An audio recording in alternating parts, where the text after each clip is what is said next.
बहुत ही shocking plane crash. Air India की फ्लाइट AI-171 अहमदाबाद से लंदन जा रही थी। 240 से ज्यादा पैसेंजर्स और क्रू मेंबर्स इसमें बैठे थे और टेक ऑफ करने के सिर्फ 40 सेकंड बाद ही ये फ्लाइट बड़ी तेजी से नीचे डिसेंड करने लगी और लिटरली टेक ऑफ के 2 मिनट बाद ही ये प्लेन जाकर क्रैश कर जाता है गुजरात के रेजिडेंशियल एरिया में। ये पूरा इंसिडेंट इतना शॉकिंग इसलिए है क्योंकि इतिहास में इस स्पेसिफिक प्लेन टाइप के लिए ये पहला क्रैश है। ये एक बोइंग 787 ड्रीमलाइनर प्लेन था जिसका एक एक्सीलेंट सेफ्टी रिकॉर्ड है। आज तक इतिहास में ये प्लेन कभी क्रैश नहीं किया है। ड्रीमलाइनर की पहली फ्लाइट साल 2009 में उड़ी थी, आज से 16 साल पहले, और तब से लेकर आज तक कोई भी इस लेवल का हादसा इस प्लेन के साथ नहीं हुआ है। मैं जानता हूँ बोइंग एज ए कंपनी का एक बहुत ही खराब ट्रैक रिकॉर्ड रहा है पिछले कुछ सालों में, जैसे कि उनके प्लेन टाइप B737 मैक्स, जिसमें कई सारे मैन्युफैक्चरिंग डिफेक्ट्स देखे गए और कई सारे प्लेन क्रैशेस भी देखे गए हैं पिछले कुछ सालों में, लेकिन ये वाला प्लेन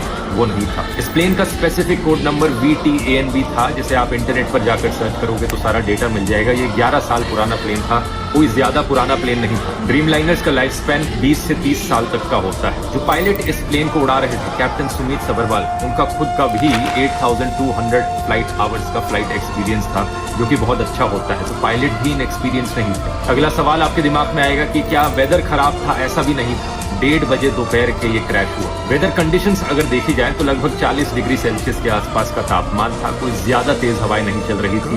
विजिबिलिटी जो थी बहुत ही अच्छी थी, 6 किलोमीटर से ज्यादा की विजिबिलिटी। तो ऐसे में सवाल उठता है कि यहाँ प्रॉब्लम कहाँ पर हुई। इसका असली जवाब हमें जल्द ही पता लगेगा। अभी प्लेन के ब्लैक बॉक्स से इंफॉर्मेशन को रिट्रीव किया जा रहा है, लेकिन मोस्ट लाइकली ये पूरा हादसा एक बहुत ही भयंकर टेक्निकल फेलियर का लग रहा है। क्या यहाँ पर कोई इंजन फेलियर हुआ है मेंटेनेंस फेलियर की वजह से? इसका असली जवाब तो हमें तभी पता लगेगा जब ब्लैक बॉक्स को रिट्रीव करके सारी इंफॉर्मेशन पब्लिक में रखी जाएगी। लेकिन सवाल यहाँ पर पूछे जाने चाहिए इन दो कंपनीज, एयर इंडिया और बोइंग।